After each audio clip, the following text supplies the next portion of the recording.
Good afternoon, our viewers. Today we have got an exciting show, an exciting interview. We are going to have none other than PAIDAMOYO Gerald Mano. He's based in South Africa.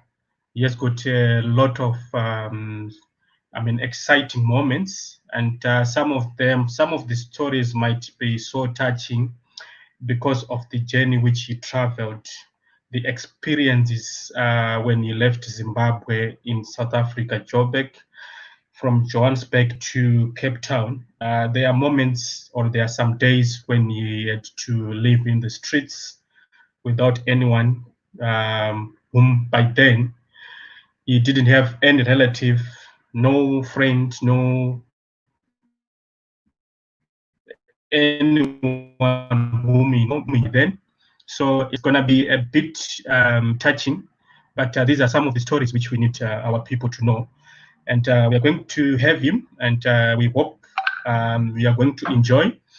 On a positive side, he is now an award winning. He had a lot of, work which he did behind the scenes. So, ladies and gentlemen, allow me to introduce our guest today is PAIDAMOYO Gerald Mano. How are you, sir? I'm very well, eh? Hello, everyone. Hello, viewers. It's so good to be here and so great to share my story with you. It's an honor, sir, to have you on the show, and we want our viewers to know more about yourself. To the extent where you are today, there are some who don't have that information for you to be up there where you are. What transpired from yourself in Zimbabwe up until to Cape Town. So I'm going to ask you to maybe define a little bit who is PAIDAMOYO Gerald Mano. I'm sure on your titles there, on your name, on your initials there, there's something which you are going to tell us again. So, but before that, can you try to tell us who is yourself? Thank you, Stuart. I so appreciate you having me here. Hello, everyone. You don't have to worry too much about that. The story is going to be said. No, it's not going to be said. One, it's going to be like a story of victory. Yeah. So Paidamoyo, basically, Paidamoyo is from Zimbabwe, from Wenza. I was born in 1982 on the 3rd of June in Rusunzwe. So what happened, I grew up in the rural areas, school also in Wenza. I did my primary education at Rambanabas Primary School. Then actually that's where my journey started of going for your goals. What happened was that I had to repeat to take a grade because if I had failed the first time, so I repeated grade 7 so that I'll be able to go to boarding school, which was Chemanza.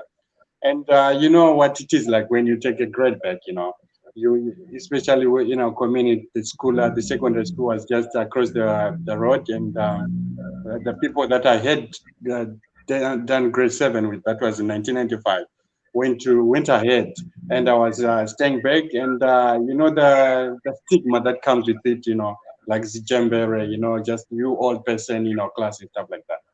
Yeah, so but then I really wanted to go to boarding school, so I had to endure all that stuff, and I managed to get the results, and I started schooling at Chemanza. That was from 1997 to 2000. When I left Chemanza, I was like, 2000 when I did my Form 4. You want more? No, I'm sure some of the parts will then come during the course of the show. But fast forward, sometime in 2008, I'm sure you were working or you were doing something, and Yes. when the hardships by then affected Zimbabwe, you Yeah. opted to go to South Africa, but your initial plan was not to stay there. You Yes. wanted to go there, and then you do something, you work or something for short period of time. You then come back. Your your plan was to then return to Zimbabwe. So can you take us through your journey from 2008 from Zimbabwe? Then you left Zimbabwe, you crossed the Limpopo River there. Yeah, so basically in 2008, you guys, I mean, most of Zimbabweans can tell and can relate. 20 June, that issue and stuff like that. The stolen votes and all that. Not really dwelling much into it. So it came a time that I was earning 1.3 trillion. I was like a university security guard, which it was really a great job because it had its perks and stuff like that. I was just kind of working in the extension of the president's office because the chancellors, the vice chancellor is, the chancellor of the University of Zimbabwe is the president, and I was working under the vice chancellor as a security guard. So 1.3 trillion was equivalent to 37 rands, and my rand was 100 rand. Crèche for our son was also 100 rand. So you could tell that when you're earning 37 rand and then you have got all that excess cost that is going almost like 300 rand, you don't have a choice but to try to make things work. So I did find myself joining the trek down south. The thing is, I was a civil servant, so I did not have any problem or any issues in raising money for visa because I just used my payslip and my letter from my employer. So yeah, that's how it happened that I managed to get to South Africa. I did come through the border legally and stuff like that. I never got through like jumping the border or that other stuff. Yeah, so when I came to South Africa, I just wanted to do some peace jobs, just to get some. I'll be able to buy those box of soap, that elangen, and that cooking oil, that was the thing that people were bringing from South Africa, and those were going to Botswana, the story, So that was the idea because I knew that if I managed to do a peace job and people were coming from South Africa coming back home, some flash, wearing those nice clothes, even driving and stuff like that.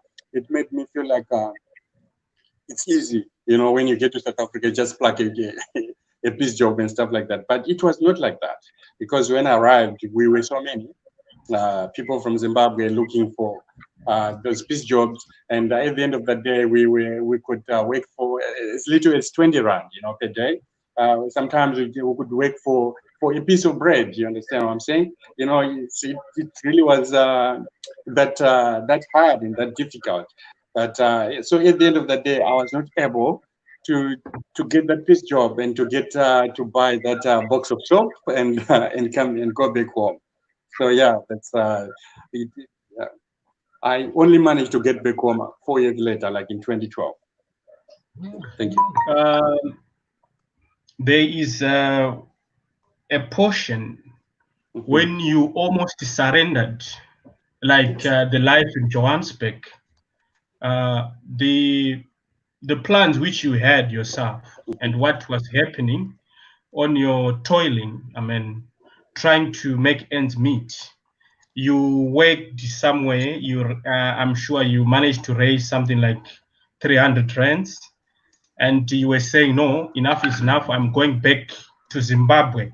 So you were going to Park Station, and then what happened there? I'm sure that's the beginning of our story, the interesting part of PAIDAMOYO GERALD MUNOMANO. Whilst you were going to Park Station, surrendering everything with your 300 rands in your pocket, what happened?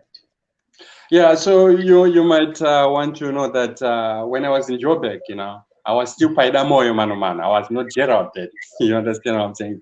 Yeah, as you say, that it's a story I had. So yeah, basically what happened was that I'd worked in a construction company. Then we got paid.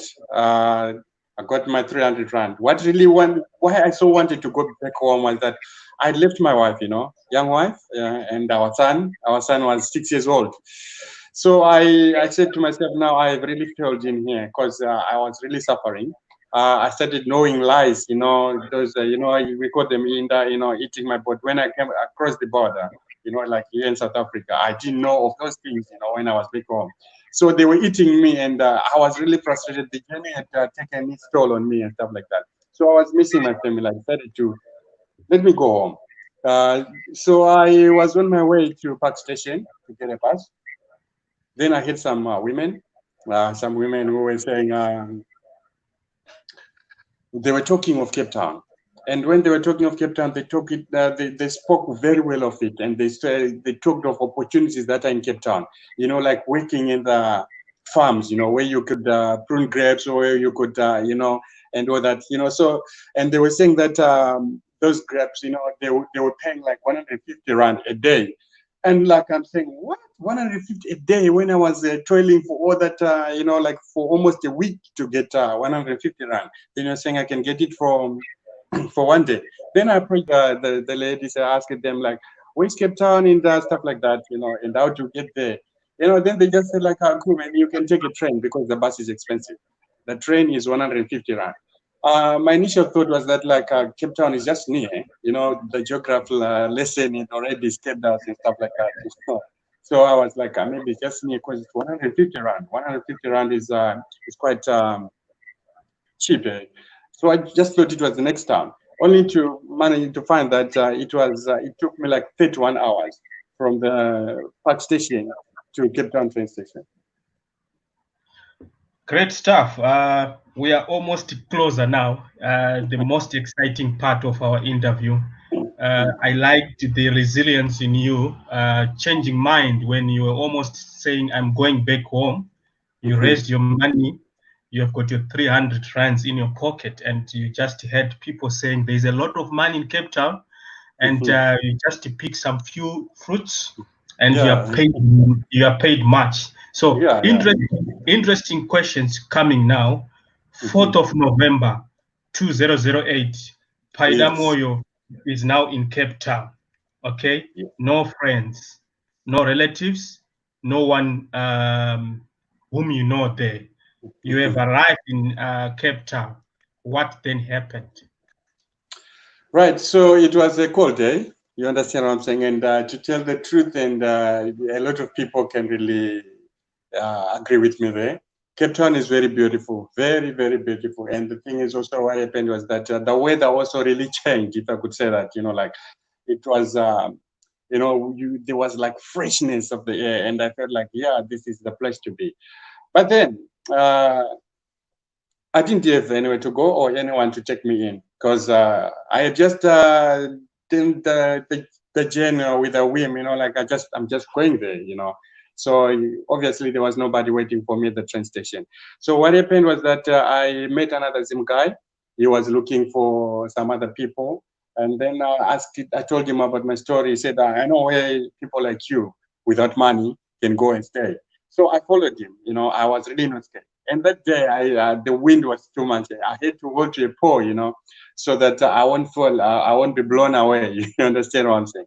And I just had my bag, you know, like my small bag, you know, I was penniless because I finished all the money when I slept in the train station at Park Station, waiting for the train for tomorrow. And I spent the money also during the, you know, food is expensive in the train, you know, like, so yeah, I had nothing, really like nothing. So the guy said, okay, cool. I'll show you where people like you can stay. So initially, I thought he was taking me to a place like the church where I'd been staying when I was in Johannesburg, you know, when I arrived, you know. But then, to my surprise, he took me under the bridge, you know. And under the bridge, there were a lot of people covered in suit because, you know, those guys who stay in the streets and stuff like that.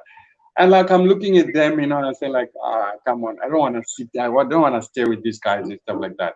So I chose my own other pillar that I could go and stay there. I saw some Mozambican guys, you know, and they were just asking me like, do you have a plastic? I said, no. Do you have a blanket? No. Do you have a cardboard? No. Then he said, what do you have? I said, I'm hungry. I said, no, we don't. We don't talk about hunger or stuff like that. Do you have something to cover yourself with, you know, because you need to cover yourself. You know, you need to put a cardboard on the ground. Then you cover yourself with the plastic.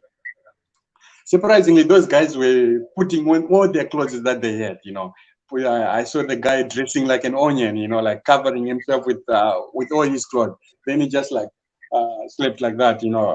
So I didn't have all that myself. Then I had to look for. They told me where to go and take all the stuff. Like the one that that did said I should get. So yeah, and when I was there under the bridge there, I took a moment to reflect, like, come on, man, what am I doing here? And then I was really crying because I was so far away from home now.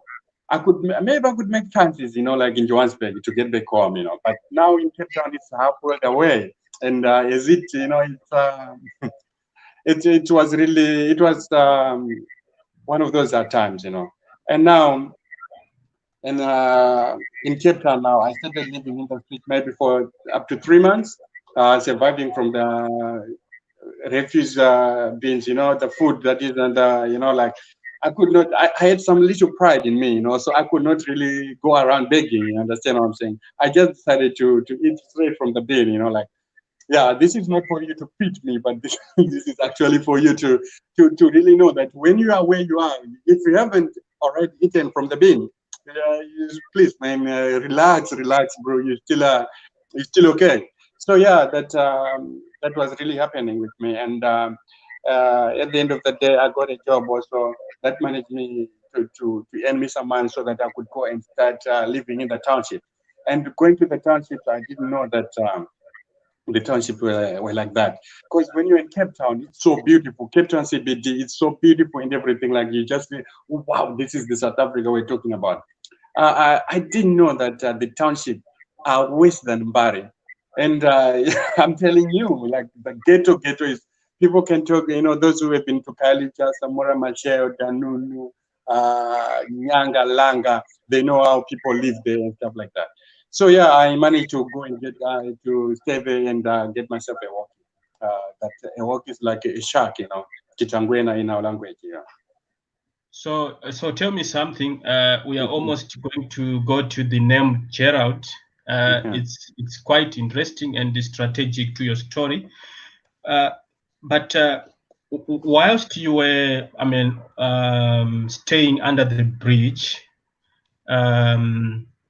were you able to get some jobs, some peace jobs, some money? How, beside, getting food from maybe the ones which are in the bin and something like that, were you able to get some jobs, or how were you getting the money or something? Just to, help us there. Yeah, right. So when I was living in the street, there was really no money coming when I was and stuff like that, or like to get money anywhere, anyhow, stuff like that. Yeah, but there were other also well wishers, people from the church who would bring some food, like some sandwiches and stuff like that, and also there was a soup kitchen, where you could buy food for 5 cents. And I want to tell you, I didn't give the 5 cents. And do you know who gave me the 5 cents? It's the people who stay in the street, And I would tell you that in the street, that's where I got the most love I could ever think. We even celebrated another family's birthday. The mother bought a cake for her son, and we celebrated his birthday, living in the street, And the mother of that person, he was kind of my friend, told me that I don't belong here. So I thought maybe she meant that I don't belong in South Africa because I'm a foreigner.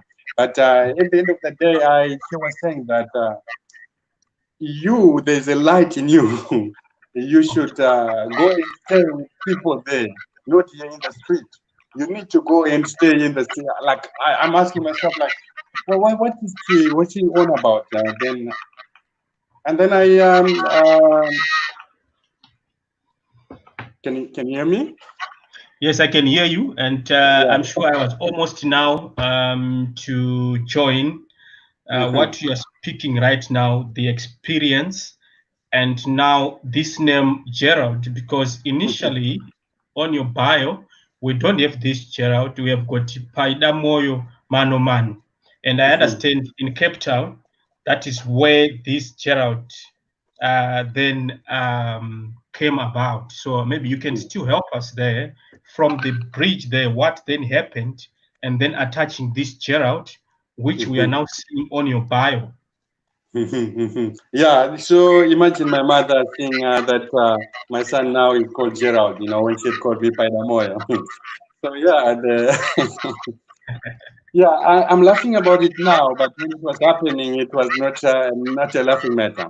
All right, so Cape Town is sort of divided in with race being the core divider. You understand what I'm saying? So what was happening was that I when I was now in the township, I got a job at a farm. So the boss there did not want to speak English and really did not care about a foreigner, if if you understand what I'm saying. So he said, when he's asking my name, and I'm really introducing, you know what Paidamoy means, the love of my heart, is that darling. I grew up with that name, and like my mother gave it to me, and it was so special to me. So what happened? I told him like, my name is Paidamoyo. He say, I don't want to use the executive words that you use because they are vulgar, but you said that I don't want to use your in quotes name. It's just a stupid name, if I could say that. So I said, he said, now I can call you Robert Mugabe, or I should call you Robert or Robert Mugabe. You could not even pronounce Mugabe, like it's just short name, like. So I'm looking at him, I'm saying like, come on, man, how can you call me Robert Mugabe when Mugabe is the one who really made me be here, not on my will, and what Mugabe did to most of us Zimbabweans. You understand what I'm saying? Besides educating us, he did so many that people really don't even want to associate themselves with him. So I really didn't want to associate myself with Robert Mugabe or with Zimbabwe, besides just missing home. So now I was missing my son. My son, his name is Gerald. Yeah, it's Gerald Kuzanai Coffee. So I said, okay, please call me Gerald. Because I know that if they call me Gerald now, it always reminds me of where I come from. It always reminds me of home. So every time they call me Gerald, I'll see my son. And then it will give me the power and the spirit to really go on. You understand what I'm saying? To keep on pushing, and like taking all the bad things, all the negative things that he was throwing at me, and then I was just like saying, "Hey, man, okay, I was Spider, but I'm Gerald now." And at the end of the day, Gerald won't eat if I sulk and if I don't take this all this that is being thrown at me. So that's how I have now I'm known as PAIDAMOYO Gerald. You understand what I'm saying? And soon I'll be shedding Gerald because Gerald is turning 18 in December. Now I'm going to say, my brother, thank you for your name. I use your name so well and stuff like that. So you take back your name. Now Paida is back. You understand what I'm saying?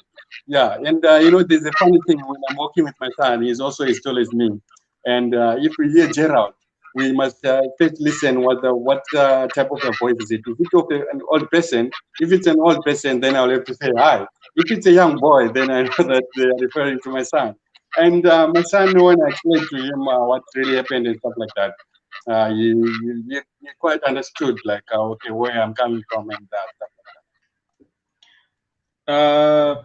Very short answer there. I'm going to ask you a question, which I just need maybe you then, tell the viewers your feeling. You left Gerald, if I'm not mistaken. You left Gerald. By then, I'm sure he was 6 months, and then Actually, 4 years. 6 years. You are 6 years, yeah. He was 6 years. Sorry, 6 years, not 6 months. So you left Gerald was 6 years. And your reunion with Gerald, I'm sure it was after 4 years, if I'm not mistaken. How was the feeling? 4 years without seeing your son? Yeah. So this is where I really could get so angry at Robert Mugabe.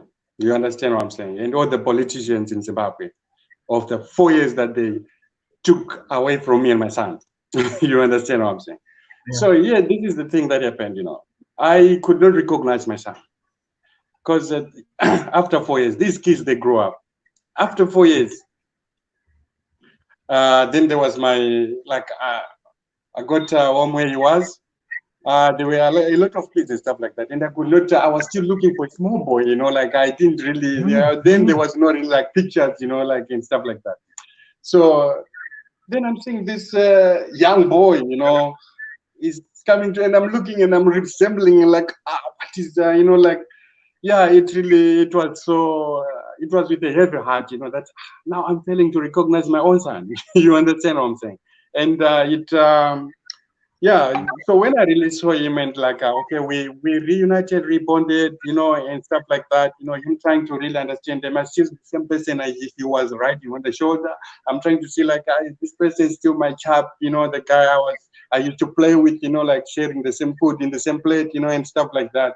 And then already there was his sister already, you know. So yeah, but then I really, at the end of the day, I just thank God that I managed to be reunited with my son. Some failed because some passed on. Some could not keep it in the marriage. You understand what I'm saying? Some could just come here and spend like 6 months and then their marriage is gone. But I thank God for mine. You know, it really stood the test of time. You know, like we will be celebrating our 18th anniversary come July. So which is quite great, you know, and I'm so grateful for that, you know. I want to congratulate you for managing to maintain your marriage. I know South Africa, and Yeah, a lot of stories which are being said there. I'm sure a lot of it's not a one-way thing. Eh? It's also my wife, you know, like also like imagine what she was going through back home, you know, like you know, women who were really forced to endure things, you know, like just to get bread in the line, you know, they had to give favors, you know, to security guards, you know, and you know, we know what our women went through, even sleeping on the queues for fuel, you know, and that we ourselves we manage, we really manage, you know. Thank God we.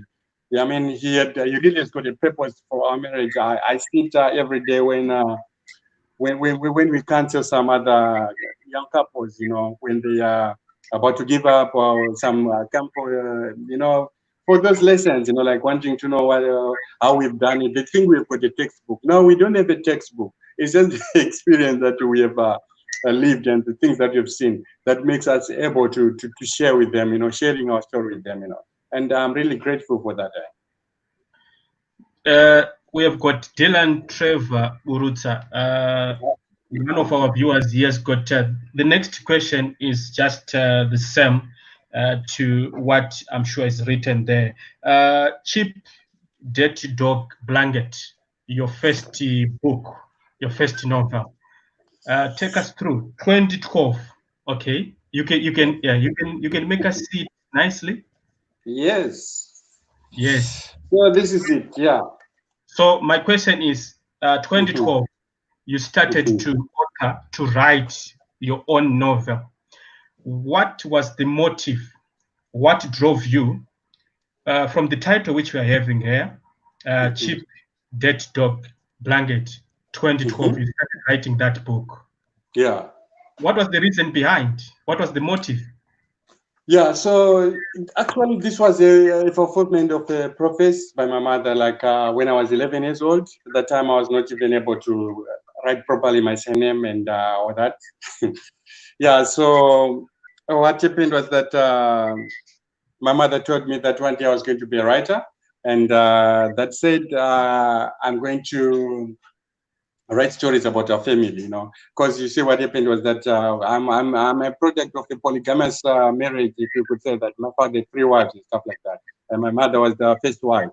So yeah, most of you guys know the setup of a polygamous marriage, you know, when the first wife always loses favor from the husband, you know, and stuff like that. And it was unfortunate that the first wife was my mother.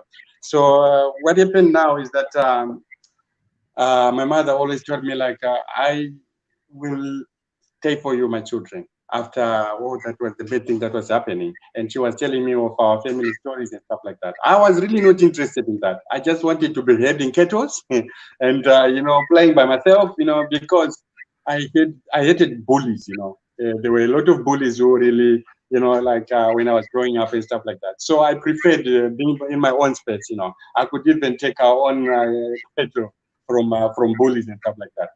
So now what happened was that I bought myself a laptop, which was like quite an achievement, considering I had been living on the street and stuff like that. So on the laptop, I had just done basic knowledge of computers. So my favorite software, or when the laptop was just Word, Word. Then here I was. I just said like that day in the bus, like when I just so I was just like tracing myself, like I didn't know that already. Now I'm living in the spirit, in the prophets that my mother taught. Because when I looked up, I had like six paragraphs turned into a chapter, chapter turned into two chapters, and then I printed out those first three chapters. I put in. My wife was going back home. I gave it to my wife, and then so that she could show my mother. My mother read the thing, and then she was like, "Oh, tears!" Like, now I thank you, God, because it like for here it had taken long for me to do that, like. But then I'm saying like it's just 2 months. He said, "Yeah, we are going. This is it.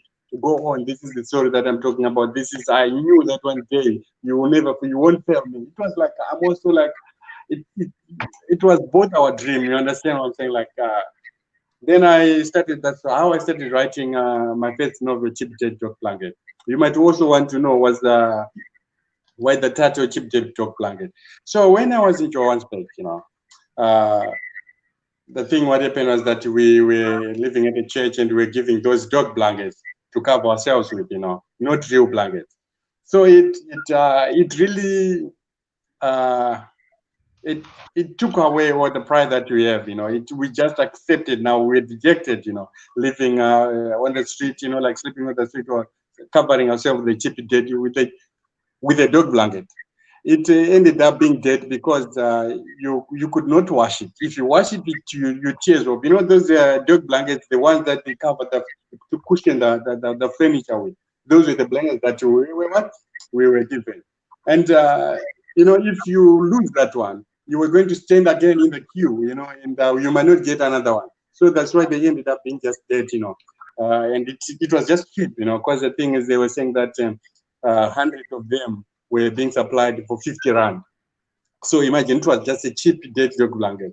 So now for me when I was looking for the title for the book, and stuff like that, and I was like looking at myself, like, come on, man.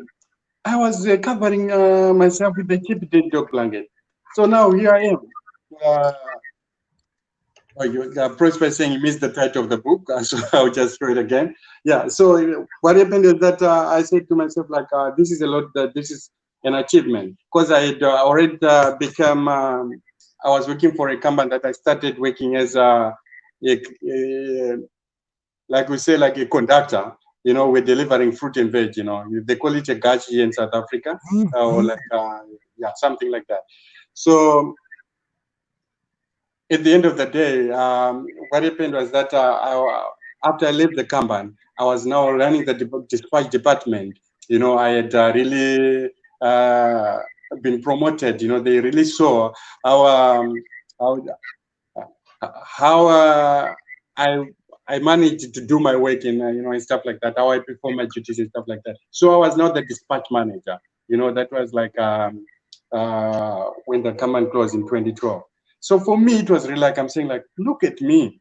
I know that there are people who really have achieved so much, but they had their own journey. But my journey has taken me here, and I was just covering myself with a cheap jet dog blanket. So why shouldn't I call this story cheap jet dog blanket? It's really a story of victory. Of resilience, perseverance, and faith. Hope. Here we are. This is just a proof of never giving up. You understand what I'm saying? So fast forward, you finished writing Cheap Dead Dog Blanket. I'm sure 2016, if I'm not mistaken, that's when you finished. But the publication was done 2019. So from 2016 up until to 2019, what was the reason why you did not publish it in 2016? All right. So this is what is happening.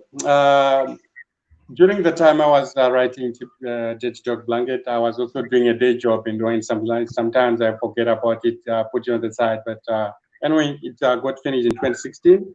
So I started approaching more traditional publishing houses. And those guys, they said that we do not entertain unsolicited, that other word they use, correspondence. Men will say, would you know? Who brought you on our door and stuff like that. You understand what I'm saying? So all the publishing houses that I approached, they just some did not respond. You understand what I'm saying? So yeah, an idea came that you need to do self-publishing. And now the thing is, I just thought, okay, self-publishing is something that you can do, it's cheap and stuff like that. But it is really not cheap. There's a lot of work that goes into it and stuff like that.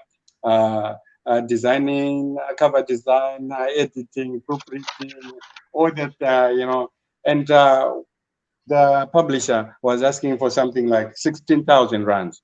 And 16,000 rands, 16 Mari, 16,000 is, you understand what I'm saying? It's not something you could play with, it's not something you could just come up and then say that here's the 16,000.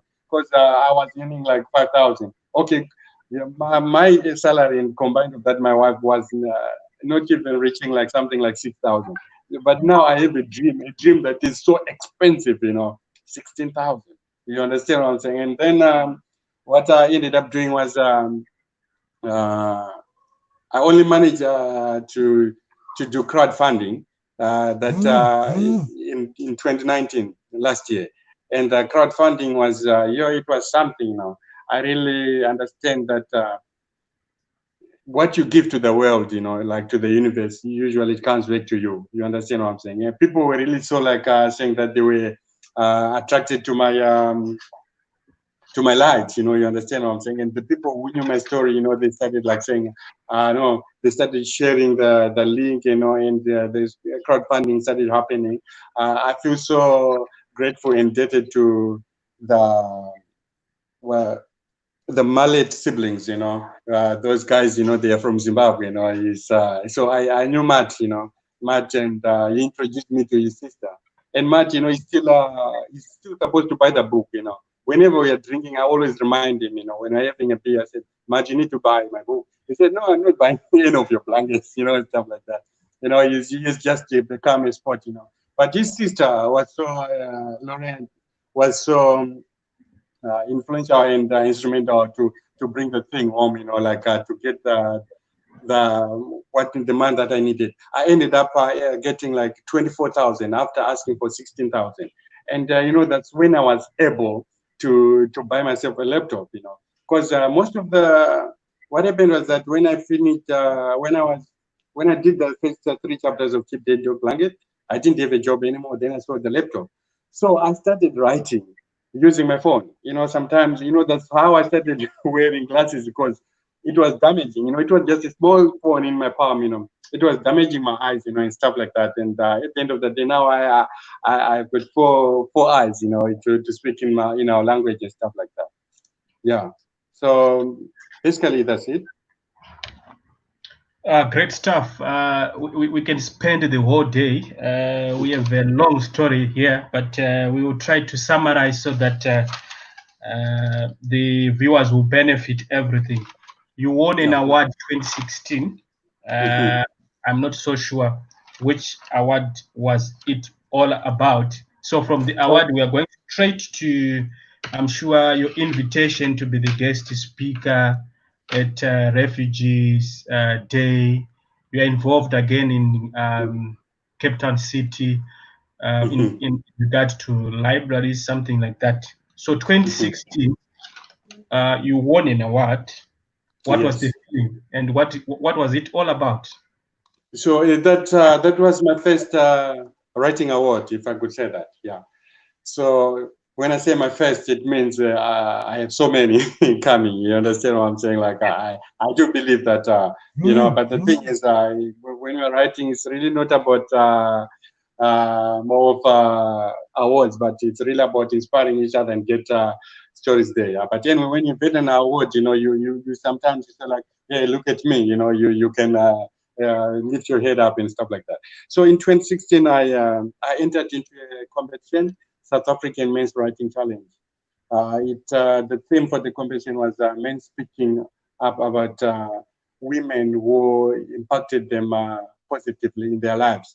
So when I saw the title, South African Men's Writing Challenge, I asked the organizers, I'm from Zimbabwe, you know, you always have to introduce yourself like I'm a foreigner first, you know, which is, okay, let's leave that one. So I asked, can I enter into the competition? Then they said, of course, you are an African man, one. Two, you know, you've got women in your lives, you know, stuff like that. So when I read the essay to enter into that competition, I was speaking as a man, apologizing to women, you know, like as an African man, you know, the way, the things, the excuses that we give, the things that we do to them, you know, usually making it their fault when we are the ones at fault. You understand what I'm saying? You know, it's usually a woman was blamed when a man gets another wife. You know, they don't look at the man. They just say like they don't even consider that for him to have another wife, it was what do you call it?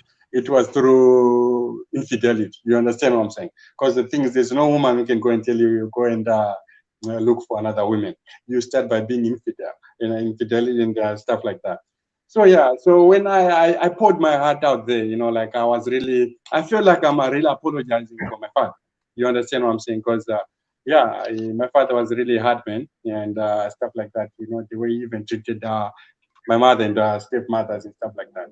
But then I felt like really I'm apologizing. I'm my father apologizing to my mother. You understand what I'm saying?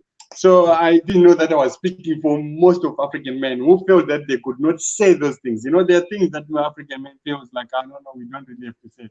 Well, let's just keep it in ourselves and stuff like that.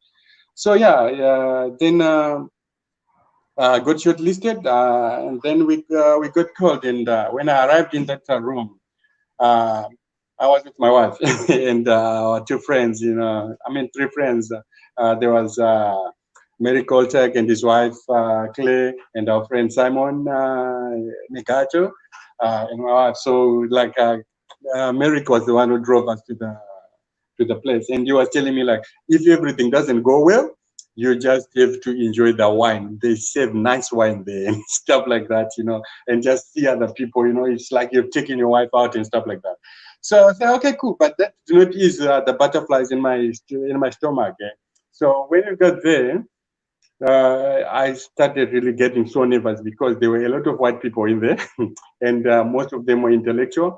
I'm just from for myself, really. You understand what I'm saying? And then these guys were like, okay, cool. You guys, they started doing the introduction and stuff like that. And then when they called my name, I felt like maybe I'm fantasizing or stuff like that. But now the reaction from my wife, because she was sitting on my side, you know, she started like jumping up and down, you know, like, and she told me like, hey, come on, go, man, they called your name. You've won. I told you can do. And it was like so exciting. And then I was there on the stage, and I remember telling them that the writer has arrived, you know, and I was really also saying that, you know, on the base that I knew that I've got my manuscript, so now I'm going to be published. You understand what I'm saying?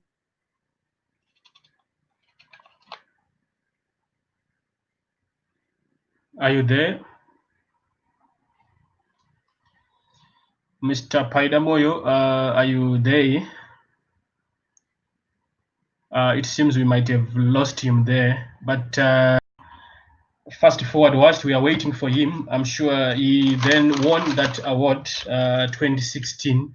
It was a writers competition, and I'm sure he registered, he entered the competition from the way I read the story. So after presenting, after participating there, he won the award, and that is so inspiring. It also motivates, I mean, those people who might be having a lot of ambitions, they might want to do a lot of things, and things are not working. You can, it is more like a book which you can read, and it can inspire you. So fast forward, whilst we are waiting for him, he might come back, or he might fail to come back due to signal. I'm going just to wind up in quick time some of the parts which you supposed to benefit from what he was supposed to going to share with you. PAIDAMOYO managed to publish his first book last year, 2019, and he finished his second book, which will be published anytime from now. The book is written in, I'm sure it's mixed of Shona and is it Zulu or Sotho there? So he's going to be publishing his second book anytime from now, because it's finished. Everything is well done there. So he was also invited to the World Refugees Day last year, if I'm not mistaken. He was the guest speaker there. He's doing a lot of projects which has got something to care and to cover, I'm sure, the problems which are faced by refugees who are in South Africa. And his main focus is the ones which are in Cape Town. So you can see how caring. His background never distracted his vision. He is now at the forefront to push for better living conditions of refugees who are in South Africa. At one time, again, the Cape Town City Council also invited him. There was a launch, something to do with libraries there, to give a speech there. What an inspiring and motivational story from our brother PAIDAMOYO. We are still waiting for him to come back, but in quick time, I can just try to wind up some of the good work he's doing. He said it clearly. His mission or his ambition is, I'm sure, to graduate with a degree. He's doing amazing and wonderful job. You can see this is a confession whereby we can pick that at times it's not about having many degrees, master's degrees, and whatsoever. You can be someone without doing much academically. You just need your passion, your heart, and your vision, because he's yet to finish academically. He wants to finish something. He wants to graduate, and he wants his second ambition is to be part of the United Nations department or section which represent refugees in South Africa there. So that's all about what Mr. PAIDAMOYO had to fight. He also advocates for zero corruption, zero nepotism. His bio also says no to tribalism. He's someone who advocates communities to live in peace, in tranquil and in harmony. So I'm sure, in short, that is all about Mr. PAIDAMOYO. He's an inspiring. He has got a motivational story to tell the world. It's just unfortunate that we were not able to hear his concluding part. But in short, that is what we were having for you today. What an inspiring story. And to those who might want to know much of him and his books, he has got his Facebook account. I'm sure it's written PAIDAMOYO GERALD MUNOMANO. So for his books, the first one which is published and the second one which is now almost to be published, he's now writing his third. Can you see how inspiring his story is? From staying under the bridge, in the streets, eating from the bin, to then he had to work to this, I'm sure, family. There were two racists. They had to, they abused him. They did all sorts of racial, ill treatment to him. But he had to soldier on. He had to write his book. He has got a story to tell the world. So on that note, I'm sure we can conclude today's interview show. It was from our brother PAIDAMOYO Gerald. You heard the story about the name Gerald. He was given by the employer who could not manage to call his name, his initial, PAIDAMOYO. So I'm just going to quickly read some of your comments. My sister Priscilla Reps, she's saying congratulations to you and your family. on your book which you wrote, I'm sure to you. Your story really made me shed tears. That's very correct. Even myself, when I read his biography, it was so touching. Henry Joe Chavuka, well done, Mr. Paidamonas. Keep up the good work, brother. My brother Prosper Kasarika, we grew up together, is one of the men whom I can run to him and also ask for guidance and assistance. Thank you so much. You are an inspiration to us all. So these are some of the comments which were coming from you guys, the viewers. Thank you so much, Akoma. Ndototi ndokutiwe kweduka. Okay, and Esnat Ruben, she said, well done, brah, you have really overcome.